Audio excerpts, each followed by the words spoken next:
توجہ ہے دوست؟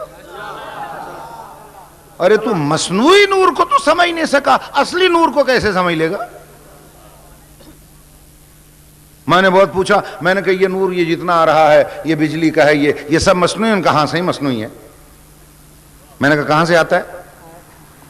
کہنے کہ بڑے بڑے بیراج بنائے ہیں گورنمنٹ نے، تربیلا ڈیم، منگلا ڈیم۔ ارے میں نے کہا تربیلا منگلا وہاں سے آتا ہے؟ ان کا ہاں۔ میں نے کہا صحیح ذرا مجھے بھی دکھاؤ۔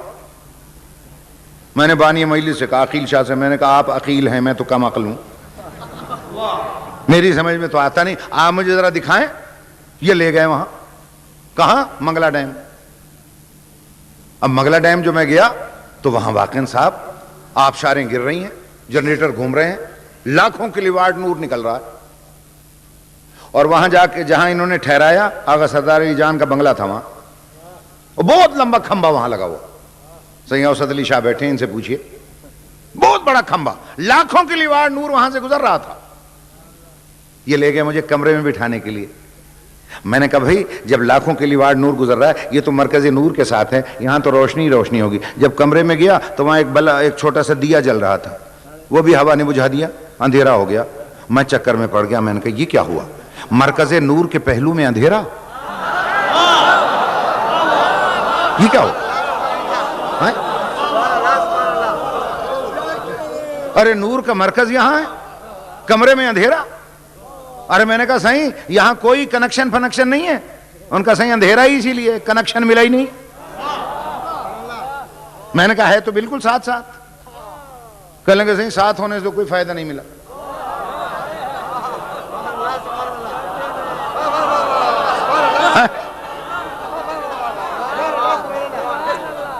ارے کنیکشن تو ملا ہی نہیں۔ ارے میں نے کہا کہ یہ کنیکشن کہاں سے ملے گا؟ اور انہوں نے کہا صاحب یہ کنیکشن جو ہے یہ مرکز سے ملتا ہے، گورنمنٹ کو درخواست دیتے ہیں۔ ارے میں نے کہا درخواست دینے کی کیا ضرورت ہے، یہ اتنے بڑے کھمبے میں نور گزر رہا ہے۔ اچھا مزے کی بات یہ ہے نور جب بھی گھر سے ہجرت کر کے چلتا ہے، چاہے مصنوعی ہے، لمبے لمبے کھمبوں کے کاندھے پہ بیٹھا ہوا جاتا ہے۔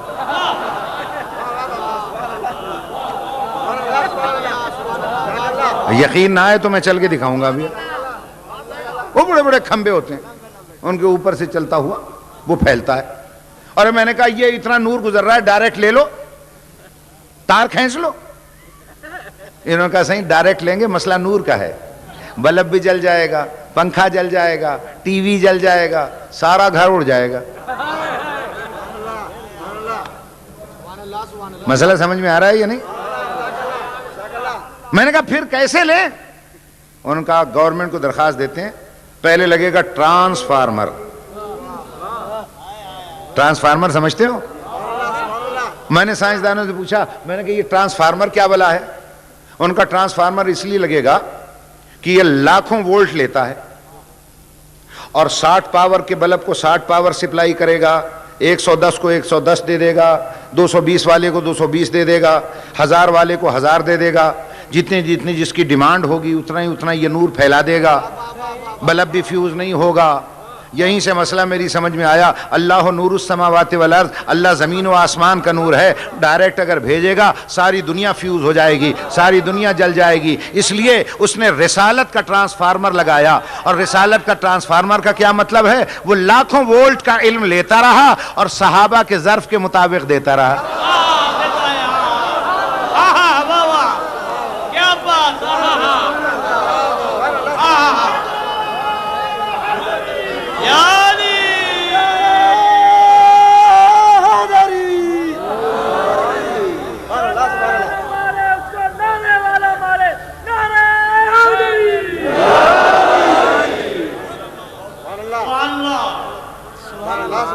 توجہ ہے دوستو یہ نہیں؟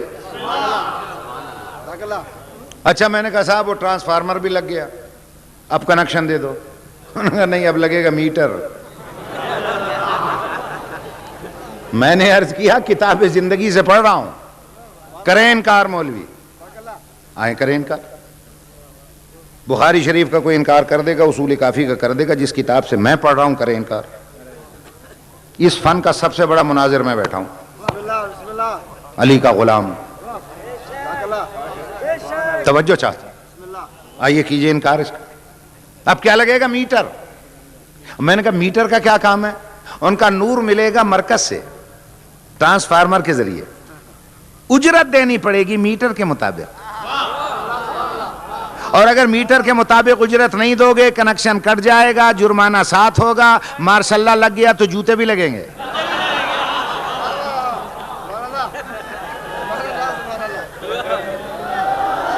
نہیں سمجھ میں آئی بات؟ بھائی یاد رکھیے گا, نور ملے گا وہاں سے, رسالت کا نور ملے گا, ٹرانسفارمر وہ لگے گا, لیکن مودت قربہ کا میٹر لگانا پڑے گا. اگر مودت قربہ کا میٹر نہیں ہوگا کنیکشن کٹ جائے گا, نور ختم ہو جائے گا. تبھی میں سوچ میں پڑ گیا کہ یہ اکثر مسجدوں میں اندھوں کو ہاتھ پکڑ کے قبلہ کیوں دکھانا پڑتا ہے. پتا چلا مودت قربہ کا میٹر نہیں تھا, کنیکشن کٹ گیا, اندھے ہو گئے.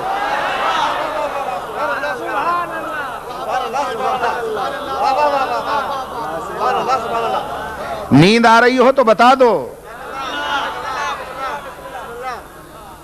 مل کے آواز بلند نعرہ حیدری.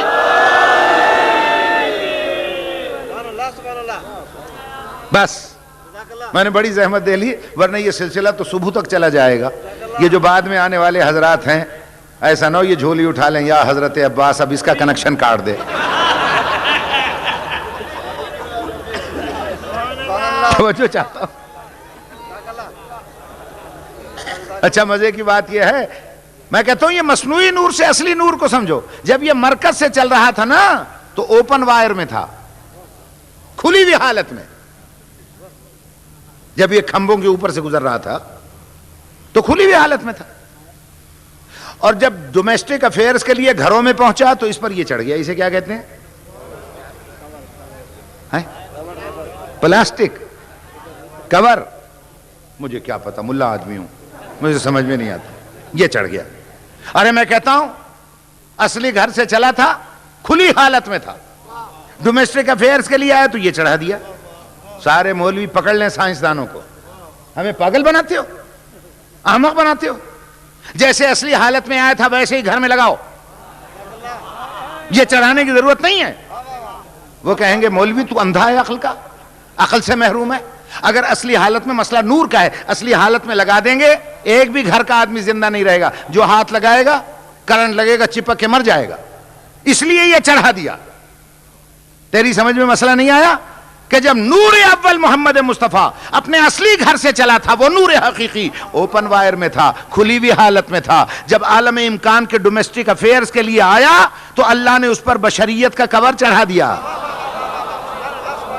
یہ بشریت کا کور کیوں چڑھایا؟ اصلی حالت میں آ جاتا ایک بھی مسلمان نہ ملتا, صحابہ کرام کا قبرستان نظر آتا, جو ہاتھ ملاتا چپک کے وہی مر جاتا. اسی لیے اللہ نے اس پر بشریت کا کور چڑھا دیا تاکہ ہاتھ ملاؤ تو کرنٹ بھی نہ لگے, نور بھی ملتا رہے.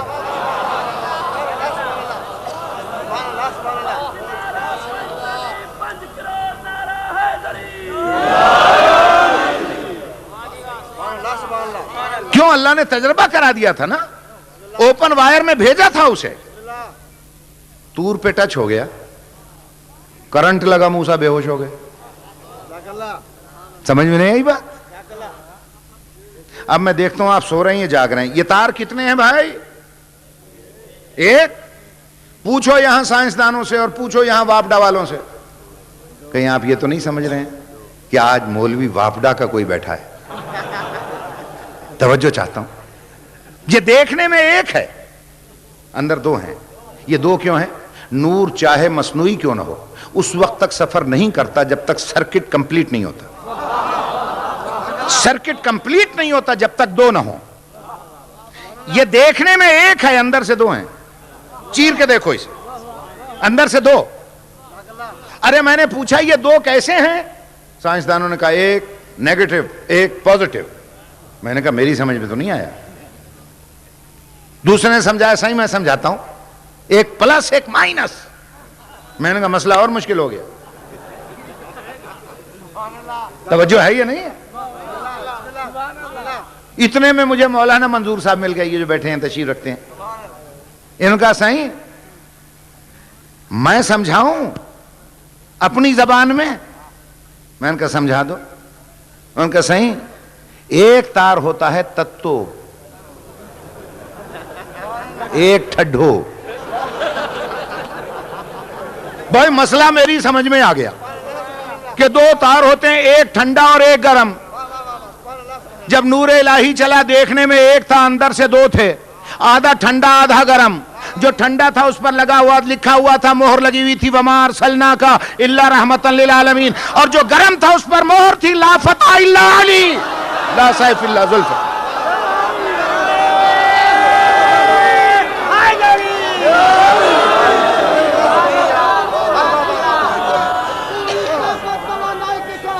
جنگلوں میں، پہاڑوں میں، شہنشاہوں کے، بادشاہوں کے محلوں میں پاکستان کا سپر پاور نعرہ دونوں ہاتھ بلند کر کے کئی سفر کی مجلس کا نعرہ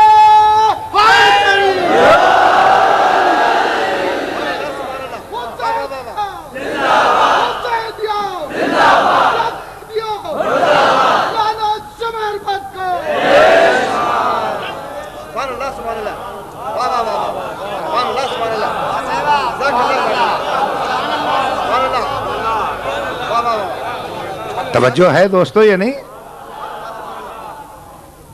ہمیشہ یاد رکھیے نور جب بھی سفر کرتا ہے دو حصوں میں تقسیم ہو کر چلتا ہے. اور ہے یا نہیں؟ آپ کی گردن ایک ہے، ماتھا ایک ہے، چہرہ ایک ہے، آنکھیں دو ہیں. توجہ ہے یا نہیں ہے؟ کیوں؟ اس لیے کہ نور ہے ان میں. اللہ نے کہا دو حصوں میں تقسیم کر کے چلاؤ، ورنہ اللہ یہ بھی کر سکتا تھا ریلوے انجن کی طرح ایک بلب یہاں فٹ کر دیتا.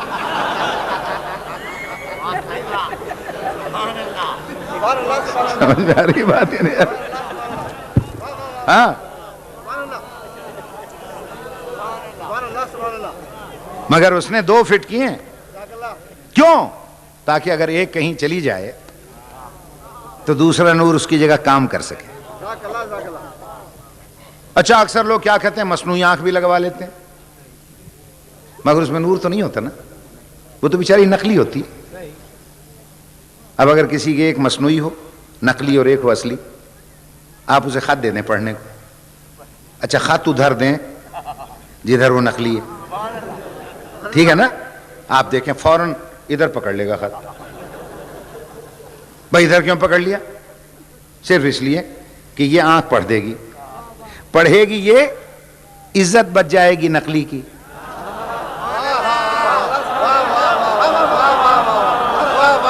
سمجھ میں آ رہی ہے بات؟ پڑھ دے گا اصلی، آبرو رہ جائے گی نقلی کی. اور وہ نقلی چپ کے کہے گا اگر تو نہ ہوتا.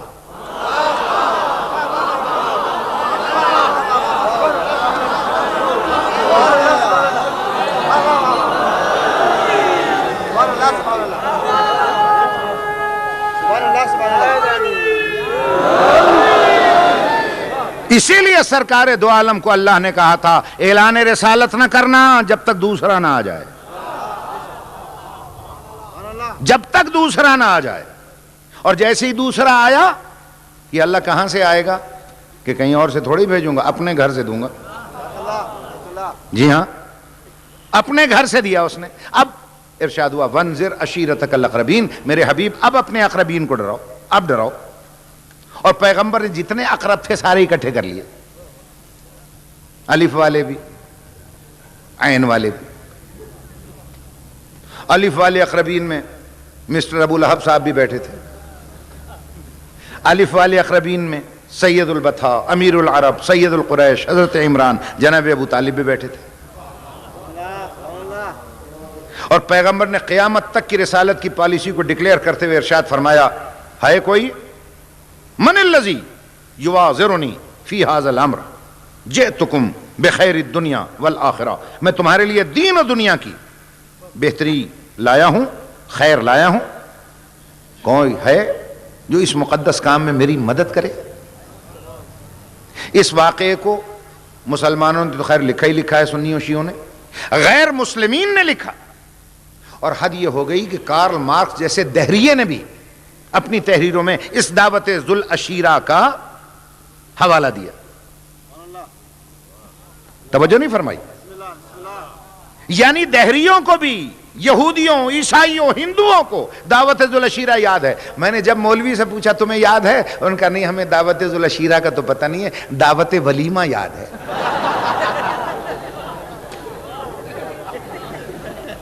توجہ چاہتا ہوں۔ ارے جب پوچھا دعوت ذوالعشیرہ، دعوت ولیمہ یاد ہے، ان کا اچھا تمہیں دعوت ذوالعشیرہ بھولی بھی ہے، دعوت ولیمہ یاد ہے؟ تو اس ملک کے شریف وزیر اعظم نے مولویوں سے بغض پر دعوت ولیمہ پہ ہی پابندی لگا دی کہ جسے عشیرہ یاد نہیں ہے ولیمہ کیوں یاد رہے۔ گھبرا تو نہیں گئے آپ؟ اب دعوت ذوالعشیرہ میں پیغمبر فرما رہے ہیں، سب سے پہلے تو آپ خود پیغمبر سے پوچھ لیں کہ اللہ کے ہوتے ہوئے، اللہ کے رسول ہو کر غیر اللہ سے مدد کیوں مانگ رہے ہو؟ یہ جو کہہ رہے ہو، اور یہ جملے میرے نہیں ہیں، فلپس کے ہٹی کے ہیں، کارلائل کے ہیں، ایڈورڈ گبن کے ہیں۔ پیغمبر نے کہا who will join me in the sacred work؟ ہے کوئی جو اس مقدس کام میں؟ اور دوسرے مورخین نے لکھا who will help me؟ یہ جملے ہیں پیغمبر کے، کوئی ہے جو اس مسئلے میں میری مدد کرے؟ اور جو میری مدد کرے گا become my brother, my caliph and my commissioner، میرا بھائی ہوگا، میرا وزیر ہوگا، میرا خلیفہ ہوگا، میرا جانشین ہوگا، اللہ کا ولی ہوگا، میرا وصی ہوگا۔ یہ پیغمبر کے جملے ہیں، اور سب نے لکھا۔ میں مسلمانوں کی بات نہیں کرتا ہوں، یہ ایک دوسرے کو کافر بنانے میں مصروف ہیں، میں جو اصلی کافر ہیں انہی کے حوالے سے بات کروں۔ ان سب نے یہ لکھا کہ a pin drop silence fell upon the whole assembly until Ali, the youngest of all them, cried out with zeal, obey his command۔ سب خاموش بیٹھے رہے، سب سے چھوٹا علی اٹھا اور اس نے کہا holy prophet I will help you، اللہ کے رسول میں تیری مدد کروں گا۔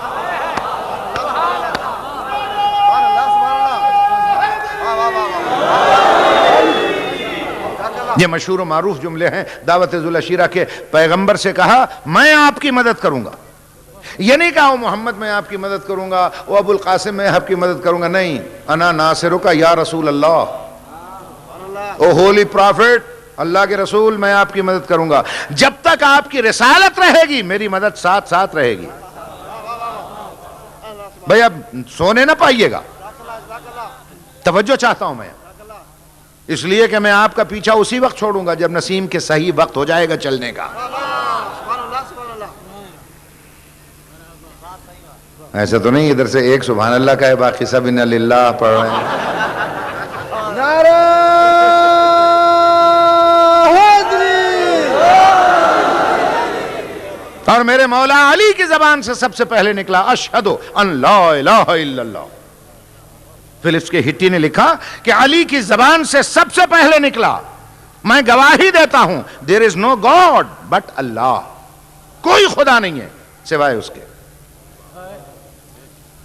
وَأَشْهَدُ أَنَّكَ لَرَسُولُ اللَّهِ، اور میں گواہی دیتا ہوں بے شک آپ اللہ کے مقدس رسول ہیں۔ توجہ چاہتا ہوں، یہ لا الہ الا اللہ اور محمد رسول اللہ کی یہ دو جملے ہیں جو سب سے پہلے تاریخ میں میرے مولا علی کی زبان سے نکلے۔ توجہ چاہتا ہوں۔ اور یہ جو اعتراض ہوتا ہے بار بار کلمے میں علی ولی اللہ کب سے بڑھا دیا، کب سے بڑھا دیا، کب سے پڑھ رہے ہیں آپ، تو ذرا تاریخ پڑھ کر دیکھو۔ یہ اعلان اسلام کا پہلا دن ہے، اسی دن کہا میرے مولا علی نے لا الہ الا اللہ اور محمد رسول اللہ۔ اور جس جملے پر اعتراض ہے یہ کس کی زبان سے نکل رہا ہے؟ پلٹ کر پیغمبر نے پھر فرمایا پھر میں گواہی دیتا ہوں بِأَنَّكَ وَصِيِّي وَوَلِيُّ اللَّهِ، تو میرا وصی ہے اور اللہ کا ولی ہے۔ توجہ چاہتا ہوں، میں تو سنی شیعہ سب کو ملانے والا آدمی ہوں۔ کہتے ہیں جی لا الہ الا اللہ اور محمد رسول اللہ کے دو جملے جو پڑھتا ہے وہ سنی مسلمان ہے، اور جو علی ولی اللہ پڑھتا ہے وہ شیعہ ہے۔ تو میں کہتا ہوں پھر لا الہ الا اللہ اور محمد رسول اللہ کے دو جملے سب سے پہلے میرے مولا علی نے پڑھے، پھر مان لو کہ تاریخ کا سب سے پہلا سنی ہے علی۔ نہیں سمجھ میں آئی بات؟ یہ جو میرے نزدیک نزدیک نوجوان بیٹھے ان کی سرخ سرخ آنکھیں بھی دیکھ رہا ہوں کہ میرے مولا علی کو کیا بنا دیا؟ ارے بھائی بنا دیا، سنی اسے کہتے ہیں سنت رسول پر عمل کرے. تو سب سے پہلے تاریخ میں سنی اگر ہے تو میرا مولا علی. اگر یہ دو کلمے پڑھنے والا سنی ہے تو سب سے پہلا سنی میرا مولا علی ہے. اور اگر علی ولی اللہ پڑھنے والا شیعہ ہے تو تاریخ میں سب سے پہلے یہ جملے نکلے ہیں محمد مصطفیٰ کی زبان سے.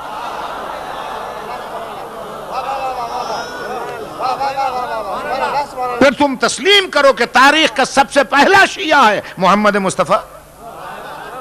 اب اس کا میرے پاس کیا علاج ہے کہ جس چیز کے اناؤنسمنٹ میرے مولا علی نے کی اسے ساری دنیا پڑھتی ہے، اور جس کا اعلان محمد مصطفیٰ نے کیا اسے صرف ہم پڑھتے ہیں.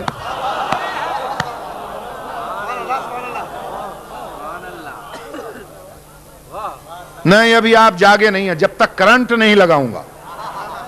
ہو سکتا ہے کوئی کھڑا ہو جائے کہنے لگے مولانا یہ آپ کیا سینس لیس بات کر رہے ہیں. ابھی تو آپ بیان کر چکے ہیں دو تاریں ہوتی ہیں، ایک نیگیٹو ایک پازیٹو. کلمے میں بھی دو تاریں ہیں، ایک لا الہ الا اللہ ایک محمد رسول اللہ. یہ تیسری تار کہاں سے لے آیا علی ولی اللہ؟ تو یہاں اتنے انجینئر بیٹھے ہوں گے، وابڈا والے بیٹھے ہوں گے، ان کے سر پہ رکھو قرآن. 3 فیز کیا ہوتا ہے؟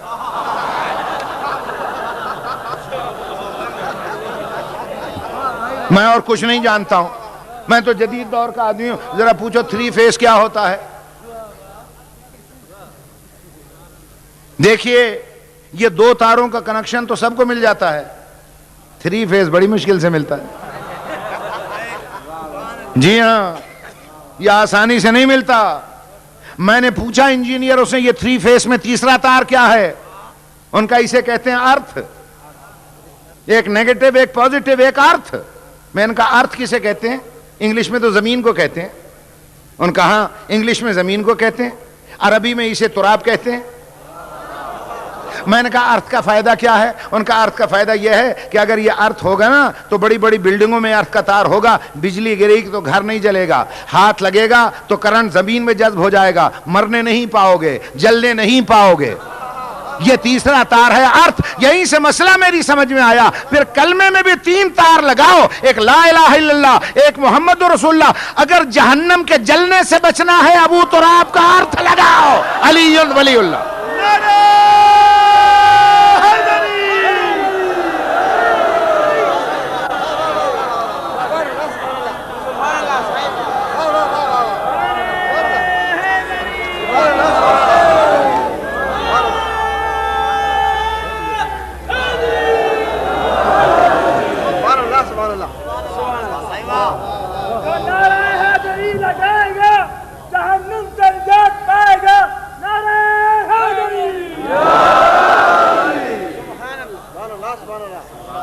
بس میں نے بڑی زحمت دے لی. اب کیا بتاؤں میں آپ کو، میں کہاں کہاں کتابیں سناؤں اور میں کہاں کہاں. یہ علماء کرام کا کام ہے، یہ سنائیں گے آپ کو کتابیں، یہ سنائیں گے آپ کو حدیثیں. میں بے پڑھا لکھا آدمی ہوں، روزمرہ کی چیزیں دیکھتا ہوں، وہیں سے نتیجہ نکال لیتا ہوں. کہتے ہیں صاحب بات یہ ہے کہ ساری دنیا ان کو اپنے جیسا بشر مانتی ہے، کوئی ضرورت نہیں نور ماننے کی. صرف 2، ایک بیچارے سنی ایک شیعہ. یہ خارجیوں کی بات میں نہیں کر رہا ہوں، سنی شیعہ یہ 2 مل کر ان کو نور مانتے ہیں. ان 2 کے ماننے سے کیا ہوتا ہے؟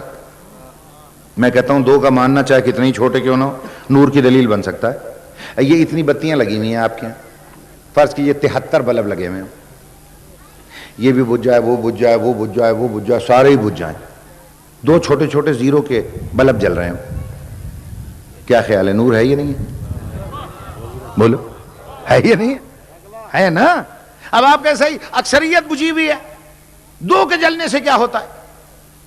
اب بابا 2 کا جلنا دلیل ہے کہ نور ہے، کرنٹ ہے، اور سب کو بجھنا دلیل نہیں ہے کہ نہیں ہے. پھر اگر کوئی پوچھے صحیح ہے پھر کیوں بجھے ہوئے ہیں؟ بابا فیوز ہو گئے ہوں گے. بس سیدھی سی بات ہے، فیوز ہو گئے ہوں گے. نہیں سمجھ میں آئی بات تو جملہ پھر سمیٹے دیتا ہوں. جب بلب فیوز ہو جائے تو اس میں وابڈا کا نور نہیں آتا، جب مولوی کنفیوز ہو جائے تو اس میں ایمان کا نور نہیں آتا.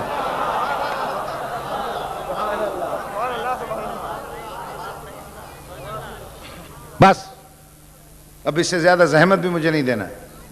یہ بڑے بڑے جو کھمبے لگے ہوئے ہوتے ہیں نا، اس پر آپ دیکھیں اس کے سینٹر میں ایک پھٹی ہوتی ہے لگی ہوئی، پھٹی، اس پر لکھا رہتا ہے خطرہ. بھائی جو اردو فارسی سندھی وغیرہ جانتا ہے اس کے لیے خطرہ لکھ دیتے ہیں. انگلش میں لکھا رہتا ہے ڈینجر. ڈینجر کے کیا معنی؟ خطرہ.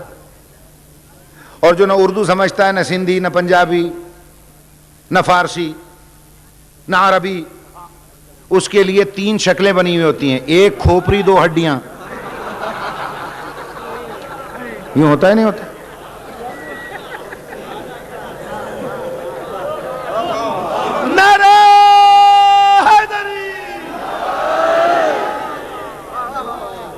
خدا کی قسم کرے کوئی انکار، ابھی جا کے دکھاؤں گا.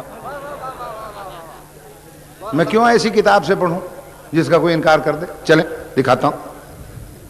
ایک کھوپڑی 2 ہڈیاں.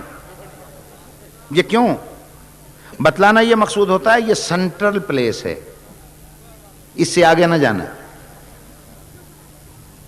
یہ درمیانی مقام ہے، نور بلندیوں سے گزر رہا ہے، پاورفل ہے. اس سے اگر جاؤ گے تو خطرہ، اور اگر اور اوپر جاؤ گے تو رہ جائے گی ایک کھوپڑی 2 ہڈیاں. نہیں سمجھ میں آئی بات؟ ہاں، اس سے آگے نہ جانا.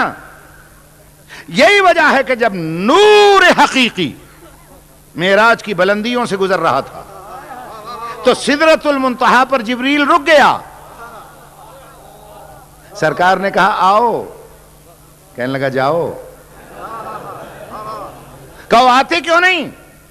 سنی شیعہ سب نے لکھا جبریل نے کہا لو دناؤ تو انمولتن لحترق، تو آگے بڑھوں گا جل جاؤں گا، انگلی کے پورے جتنا بھی بڑھوں گا تو جل جاؤں گا. اس کو بھی نظر آئی ایک کھوپڑی 2 ہڈیاں. نہیں سمجھ میں آئی بات؟ سرکار دو عالم آگے چلے گئے، وہ نیچے رہ گیا. اگر آپ جاگ رہے ہیں تو جاگتے والوں سے ایک مسئلہ پوچھ لوں. میں کہتا ہوں جبریل نے کہہ دیا تھا میں جل جاؤں گا، سرکار آگے کیوں چلے گئے؟ وہاں جبریل اور سرکار کے سوا تو کوئی ہے ہی نہیں.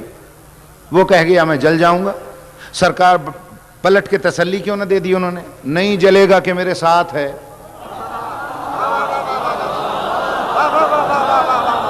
نہیں سمجھ میں آئی بات؟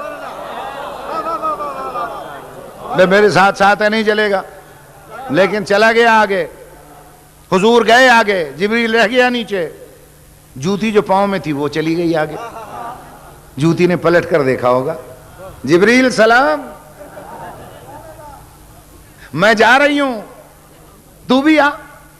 انہوں نے کہا میں نہیں آ سکتا. کہا کیوں؟ کہا اس فلسفے کا یہاں پتہ چلا جب زمین سے چلا تھا نا، میں سرکار کے ساتھ ساتھ پرواز کر رہا تھا، شانے سے شانہ ملائے ہوئے آ رہا تھا، تو تھی حضور کے قدموں میں. یہ یہاں پتہ چلا کہ جس نے ان کی برابری کی نیچے رہ گیا، جس نے پیر پکڑ لیے اوپر چلا گیا.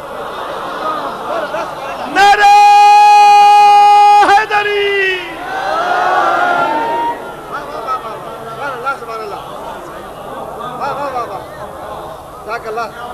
بس دوستو، بڑا وقت میں نے لے لیا، تقریباً میرے خیال میں کوئی 1.5 گھنٹہ گزر گیا.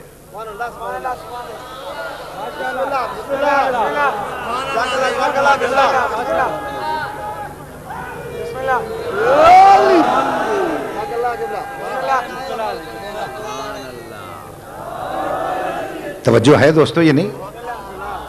اب چونکہ میرے بعد بہت سے حضرات آنے والے ہیں، اس لیے میں بس تبرکاً 2 جملے اور عرض کرتا ہوں کہ عرش پہ پیغمبر پہنچ گئے،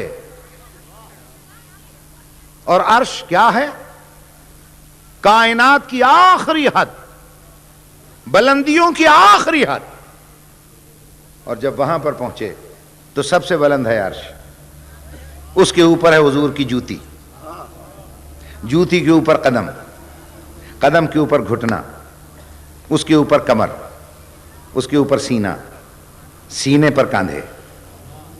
اب آپ بتائیں حضور عرش سے کتنے بلند ہیں؟ سب سے بلند عرش، اس سے بلند جوتی، اس سے بلند حضور کے قدم، اس سے بلند گھٹنے، کمر، سینہ بلند، پھر حضور کے دوش بلند. اب سوچ کے بتانا کہ اب جسے محمد مصطفیٰ کے کاندھوں پر معراج ملے،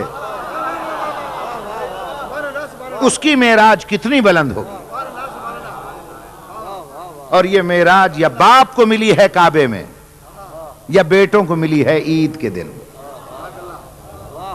توجہ ہے دوستو؟ عید کا دن تھا اور بیٹے کاندھے پر سوار تھے.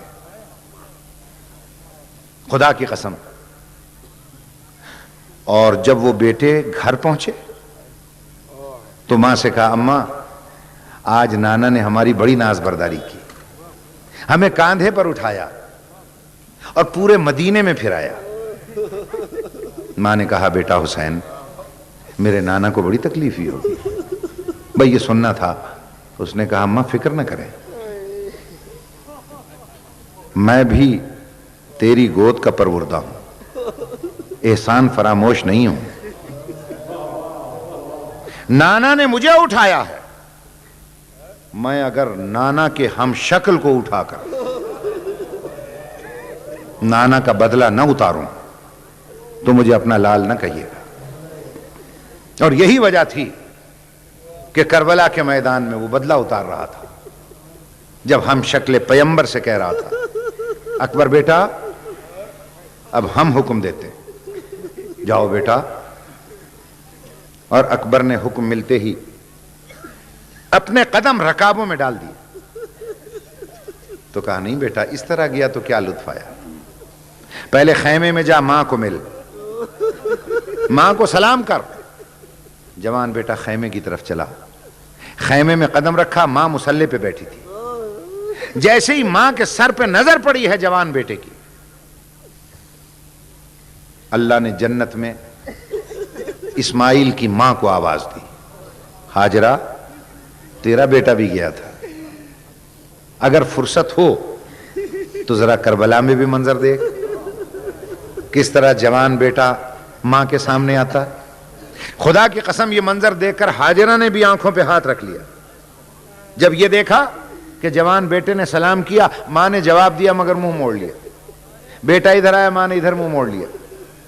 بیٹے نے قدموں پر ہاتھ رکھ کے پوچھا اماں مجھ سے آپ خفا ہیں, ناراض ہیں؟ کہا نہیں میرے لال. پھر ماں منہ کیوں موڑ لیتی ہے؟ تو ماں جواب میں کہتی ہے بیٹا یہ میں کیا دیکھ رہی ہوں, اکبر ابھی تک تو زندہ ہے. دیکھ میرے لال میں نے منت مانی ہے, تیرے سحروں کی نہیں, تیری شادی کی نہیں, تیرے بیاہ کی نہیں, 4 رکعت نماز شکرانہ پڑھوں گی جب تیری لاش میرے سامنے آئی. کہا اماں میں جا رہا ہوں. کہا بیٹا اس طرح نہیں جانا, ملنا ہے تو اس ماں سے مل جس نے 18 سال تک پالا ہے, ملنا ہے تو ان بہنوں سے مل کہ جنہوں نے تیری جوانی کی منتیں مانی تھیں. خدا کی قسم جیسے ہی اکبر پھوپھی کی طرف چلے بسم اللہ کر کے حسین بھی داخل ہوئے اور آواز دے کر کہا میری بہن آج ہم سنیں گے ماں بیٹے میں کیا باتیں ہوتی, اور اگر آپ جاگ رہے ہیں میں زیادہ زحمت نہیں دیتا, 2 جملے تبرکن مصائب کی عرض کر کے میں آپ سے اجازت لوں گا. ایک دم پھوپھی نے جب دیکھا نا بیٹے کو آتا ہوا تو حسین ابن علی کو دیکھ کر فرماتی ہیں حسین بھائی میں سمجھ گئی, میرے باپ نے مجھے عالمہ غیر معلمہ کہا ہے, یہ اکبر کیوں آ رہا ہے؟ بھائی صاحبان اولاد ایک معرفت بھرا فقرہ سنیے گا شہزادی کا. فرماتی ہیں حسین بھائی کیا اون و محمد کا صدقہ دے کر اس کے سر سے موت کی بلا ٹل نہیں سکتی؟ اتنے میں اکبر قریب پہنچ گئے, پھوپھی کے پاس بیٹھ گئے. پھوپھی نے بازو تھاما, اکبر کا چہرہ غور سے دیکھا. اکبر نے فوراً ایک سوال کیا, اماں میں آپ سے صرف ایک سوال کرنے آیا ہوں. کہ ہاں بیٹا. کہا آپ افضل ہیں یا دادی فاطمہ؟ کہا بیٹا یہ کیا سوال کیا تو نے, کہاں تیری دادی کہاں میں, وہ عالمین کی خواتین کی سردار ہے, میں اس کی خاک پا. اچھا اماں وہ افضل ہیں؟ کہ ہاں. یہ کہہ کر دونوں ہاتھ پھوپھی کے قدموں پہ رکھ دیے اور کہا اماں ایک بات سنیں, میں ہوں تیرا بیٹا, حسین ہے فاطمہ کا بیٹا, آج اپنے بیٹے کو فاطمہ کے بیٹے پہ قربان کر. خدا کی قسم پھوپھی نے اکبر کا منہ چوم لیا, بازو پر سورہ حمد کی تلاوت کی اور وہی بازو پکڑ کر سیدھا بہن کے خیمے میں لائی. بہنوں نے جو اکبر کو دیکھا کسی نے ہاتھ چوما, کسی نے ماتھا چوما, کسی نے بازو چوما, کسی نے سینہ چوما. ایک ایک سے رخصت ہو کر جب چلنے لگے تو ایک بہن نے کہا, اکبر میرا قد بہت چھوٹا ہے, اکبر میں تیرے سینے کو نہیں چوم سکتی, اگر مجھے اجازت دے میں تیرے قدم چوم لوں اکبر. جلدی سے اس شہزادے نے بی بی سکینہ کو سینے سے لگا لیا, ماتھا چوما, سر چوما, بال چومے, اور جب رخصت ہو کر نکلنے لگے تو حوصلے سے 2 جملے اور سن لیں.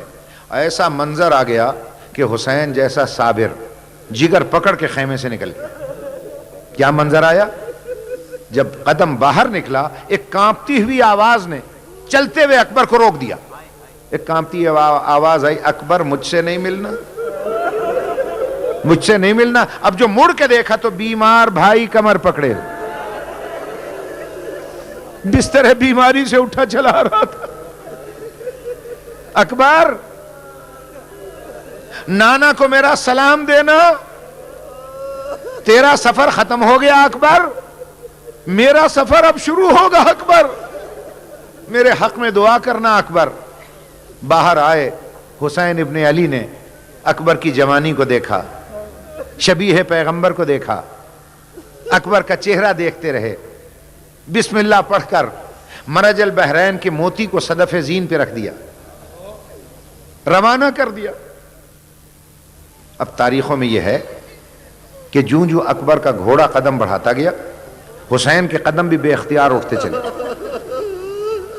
سواری تیز ہوتی گئی, حسین کے قدم بھی تیز ہوتے گئے.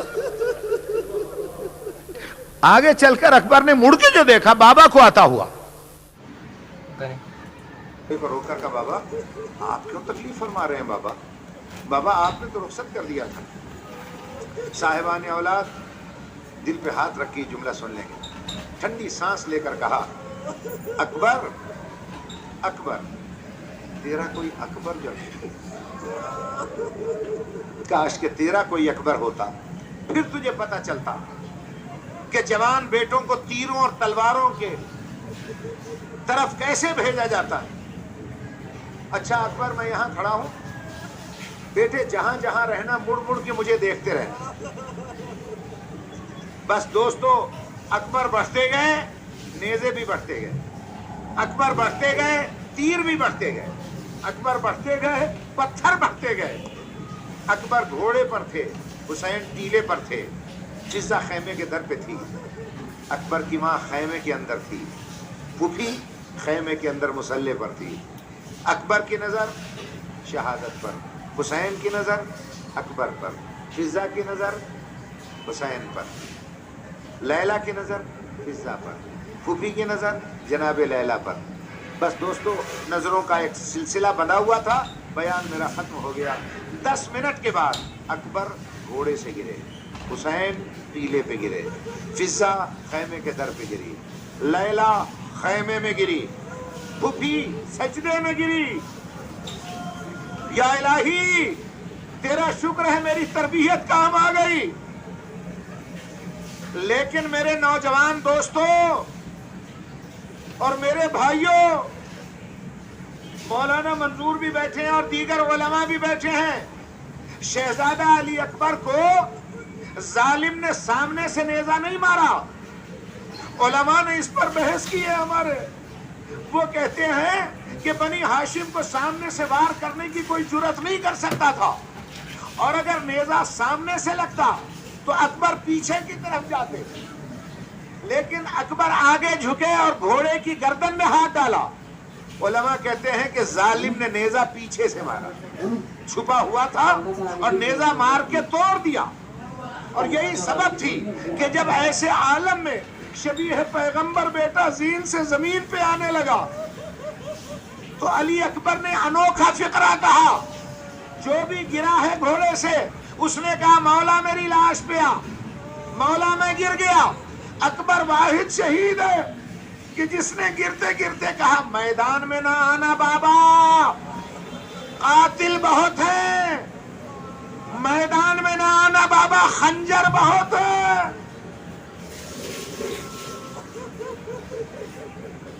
خدا کی قسم علامہ سید علی نقی صاحب نے لکھا کہ حسین چلنے کو تو چلے، تنابوں سے خیمے کی قدم الجھ گیا، حسین گر گئے، یا علی کہہ کر پھر اٹھے، پھر گر گئے، پھر اٹھے. لکھتے ہیں 70 مرتبہ جوان بیٹے کی لاش تک پہنچتے پہنچتے حسین اٹھے ہیں اور بیٹھے ہیں. اور سفید داڑھیوں والوں ایک فقرہ اور سنو. میں نے علامہ علی نقی صاحب سے خود سنا کہ حسین مدینے سے چلے تو داڑھی سیاہ تھی، کربلا آئے داڑھی سیاہ تھی، خیمے اکھڑے داڑھی سیاہ تھی، صاحب کو پانی بند ہوا داڑھی سیاہ تھی، عاشور کا دن آیا داڑھی سیاہ تھی، جوان بیٹے کو بھیج دیا داڑھی سیاہ تھی. لیکن جب معصوم بچے کی طرح کوہنیوں کے بل چل کر جوان کی لاش پہ پہنچے اور اکبر کے سینے کے خون میں زلفیں تیرتی نظر آئی، داڑھی سفید ہو گئی، ساری داڑھی سفید ہو گئی. کہا اکبر میں آ گیا، اکبر بیٹا میں آ گیا. اکبر نے ہچکی لے کر کہا بابا میری آرزو ایک ہے، مجھے اماں سے ملا دے بابا. کہا بیٹا تو فکر نہ کر.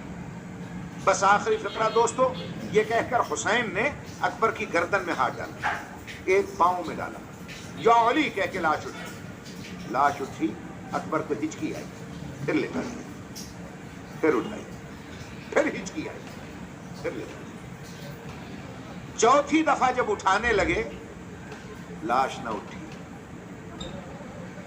لاش نہ اٹھی. لاش کو زمین پہ رکھا، اکبر کے رخسار سے رخسار ملا دیا اور کانپتی ہوئی آواز میں کہا اکبر اکبر میں بوڑھا ہو گیا، میرے لال میں بوڑھا ہو گیا. اکبر جوان کی لاش ہے، اکیلی مجھ سے نہیں اٹھتی. اکبر تو اس طرح کر، دونوں ہاتھ میرے گلے میں ڈال دے. کہا کہ نہیں بابا یہ گلے میں ہاتھ نہیں ڈالوں گا. کہا اکبر نہیں دونوں ہاتھ ڈال دے. اکبر نے ایک ہاتھ سینے پہ رکھا، ایک گلے میں ڈالا. کہا نہیں بیٹا دوسرا ہاتھ بھی ڈال دے. کہا بابا یہ نہیں میں اٹھاؤں گا. کہا میں امام زمانہ حکم دیتا ہوں. ادھر حکم ملا، اکبر نے سینے سے ہاتھ ہٹایا. حسین کی نظر اکبر کے سینے پر پڑی، 6 انچ کی نکلی ہوئی برچھی جو نظر آئی، خدا کی قسم فرشتوں نے عبادتیں چھوڑ دی، رسول نے روضہ چھوڑ دیا، فاطمہ نے بقیہ چھوڑ دیا، علی نے نجف چھوڑ دیا. حسین حسین نہ رہا، حیدر بن گیا. گھٹنے زمین پر ٹیکے، برچھی پہ ہاتھ ڈالا، ادھر برچھی ہلی، اکبر کا سینہ ہلا، زمین کربلا ہلی، خیمے ہلے، پھوپھی کا دل ہلا، سر سے چادر ہلی. بسم اللہ و باللہ وعلی ملت رسول اللہ کہہ کر برچھی نکالنے لگے. اکبر کا سینہ اٹھتا چلا گیا اور جب برچھی کا پھل نکالا اکبر تڑپا. رسول نے دوڑ کر فوراً فاطمہ کی آنکھوں پہ ہاتھ رکھ دیا. کہا فاطمہ اب نہ دیکھنا، ارے جوان بیٹے کی میت پہ اب نظر نہ کرنا.